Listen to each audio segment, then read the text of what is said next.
गर्मियों के तपते मौसम में एक पूरा परिवार बर्फ में जमकर मर चुका था। एक आदमी धीरे धीरे उनमें से एक लाश के पास पहुंचा। जैसे ही उसने उसका सिर उठाया, वह चौंक गया। उस लड़की की त्वचा अब भी नरम थी, उसमें लोच थी। यह कोई सामान्य ठंड से मरना नहीं था। दरअसल यह मौत उस अचानक आई बर्फीली आंधी की वजह से हुई थी।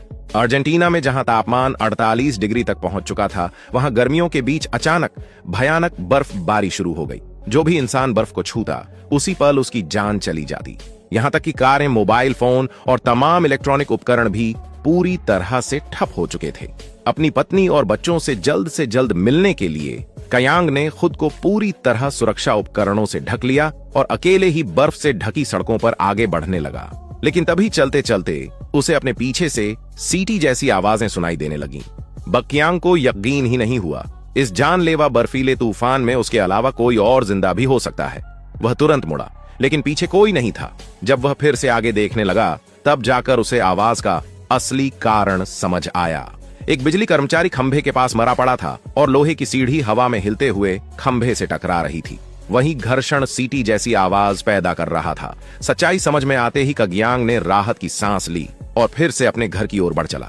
लेकिन मौसम लगातार और खराब होता जा रहा था। तेज हवाएं, बढ़ती बर्फ। अब उसकी बस एक ही दुआ थी कि उसकी पत्नी और बच्चे सुरक्षित हों। अचानक उसे अपनी पीठ पर अजीब सी ठंडक महसूस हुई। डरते डरते उसने पीछे देखा और उसकी रूह कांप उठी। थोड़ी दूरी पर बर्फ के बीच एक इंसान खड़ा था और उसके हाथ में जैसे कोई रहस्यमयी हथियार था। खतरे को भांपते ही कगियांग बिना रुके दौड़ पड़ा, लेकिन गहरी बर्फ की वजह से वह जल्द ही रास्ता भटक गया। खुशकिस्मती से यह हालात उसने पहले से सोचे हुए थे। उसने बैग से नक्शा निकाला, अपनी लोकेशन तय की और फिर से सफर शुरू किया।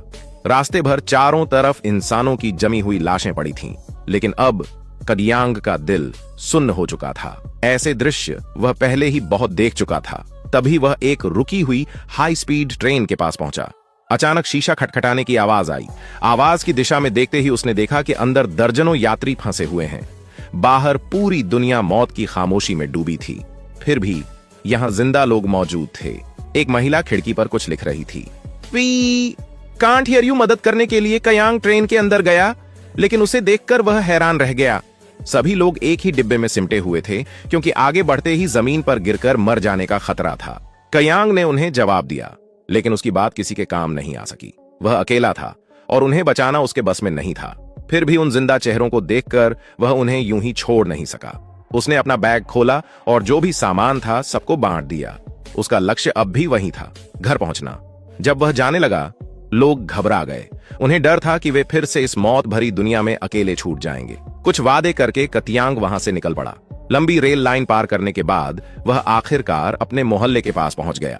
लेकिन यहां भी मौत का वही मंजर था। चारों तरफ लाशें, टूटी गाड़ियां। यह देखकर कयांग ने और तेज चलना शुरू कर दिया। तभी उसने एक कार देखी जिसका ड्राइवर मर चुका था। टूटे हुए शीशे के सहारे वह अंदर घुसा। हैरानी की बात यह थी कि घर के अंदर भी हर जीव बर्फ के संपर्क में आकर मर चुका था। पूरा यकीन होने के बाद उसने अपना मास्क उतारा। कुछ नहीं हुआ। वह सीढ़ियां चढ़ने लगा, लेकिन तभी उसे फुसफुसाने की आवाजें सुनाई दी। सावधानी से आगे बढ़ते हुए उसने देखा, दरवाजे के पास 3 ताकतवर आदमी खड़े थे। लगता था वे इस आपदा का फायदा उठाकर लूटपाट करना चाहते हैं। बिना उलझे कयांग चुपचाप वहां से हट गया और अपने घर की ओर बढ़ गया। रास्ते में उसने अजीब अजीब दृश्य देखे। कुछ लोग भगवान से माफी मांग रहे थे, तो कुछ इस तबाही में भी डकैती कर रहे थे। अब इस दुनिया में कुछ भी असंभव नहीं था। आखिरकार उसने अपने घर का दरवाजा खोला। अंदर सब कुछ सामान्य लग रहा था।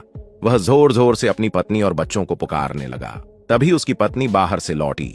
लेकिन उसके बाद कतियांग को एक ऐसा सच पता चला जिसे स्वीकार करना उसके लिए नामुमकिन था। क्या तुम सच में कह रही हो? उसने कहा था कि वह स्कूल की दोस्त है। मुझे और क्या जानना चाहिए?